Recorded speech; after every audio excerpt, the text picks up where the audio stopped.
ಕಳೆದೊಂದು ವಾರದಿಂದ out of the track ಆಗಿದ್ದ ಬದುಕನ್ನು ಅಲ್ಲಲ್ಲ ಕಾಡಲ್ಲೆಲ್ಲೋ ಹಳಿ ಬದಲಾಯಿಸಿ ದಾರಿ ತಪ್ಪಿ ಇನ್ನೇನು ಕಳೆದೇ ಹೋಗಿದ್ದ ರೈಲನ್ನು ಮತ್ತೆ ವಾಪಸ್ ಟ್ರ್ಯಾಕ್ ಹಚ್ಚೋ ಪ್ರಯತ್ನ ಇವತ್ತಿಂದ.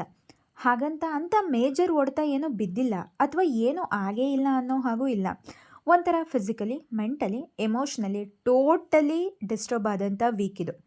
ಇವಾಗ ಕೂತು ಯೋಚಿಸಿದ್ರೆ ಇಷ್ಟಕ್ಕೆ ಅಷ್ಟೆಲ್ಲ ತಲೆ ಕೆಡಿಸ್ಕೋಬೇಕಿತ್ತಾ ಅಂತ ಅನಿಸುತ್ತೆ. ಆದರೆ ಏನು ಮಾಡೋದು, ಮನುಷ್ಯರಲ್ವಾ, ಅಂಥ ಮೆಷಿನ್ಸ್ಗಳೇ ಕೆಟ್ಟು ನಿಲ್ಲುತ್ತೆ, ಇನ್ನು ಮನ್ಸು ಕೆಟ್ಟೋಗಲ್ವಾ.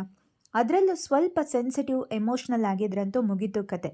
ಎಲ್ಲನೂ ಓವರ್ ಥಿಂಕ್ ಮಾಡ್ಕೊಂಡು ಓವರ್ ಥಿಂಕ್ಗೆ ಬೇಜಾರಿಡಿಸ್ಬಿಟ್ಟಿರ್ತೀವಿ. ಯೋಚನೆ ಮಾಡಿ ಮಾಡಿ ಮುಂದೇನು ಅಂತ ಯೋಚನೆ ಮಾಡೋದಕ್ಕೆ ದಾರಿ ಕಾಣದೇ ಇದ್ದಾಗ ವಾಪಸ್ ಆ ಓವರ್ ಥಿಂಕ್ನ ಮೂಲ ಹಿಡ್ಕೊಂಡು ಬಂದಾಗ ಅಲ್ಲೇನೂ ಇರಲ್ಲ. ಏನಕ್ಕೆ ಥಿಂಕ್ ಮಾಡ್ತಿದ್ವಿ ಅನ್ನೋದೇ ಮರ್ತೋಗೋ ಅಷ್ಟು ಓವರ್ ಥಿಂಕ್ ಮಾಡಿರ್ತೀವಿ. ಫೈನಲಿ ನಾನಿದ್ದರೆ ಬದುಕು ತುಂಬ ಸುಂದರವಾಗಿರುತ್ತೆ, ಆದರೆ ನಾನಿಲ್ಲದೆಯೂ ಆ ಬದುಕು ನಡೆದೇ ತೀರುತ್ತದೆ. ಯುಗ ಯುಗಗಳಿಂದಲೂ ಇರುವ ಪ್ರಕೃತಿ ಸತ್ಯ ಇದು.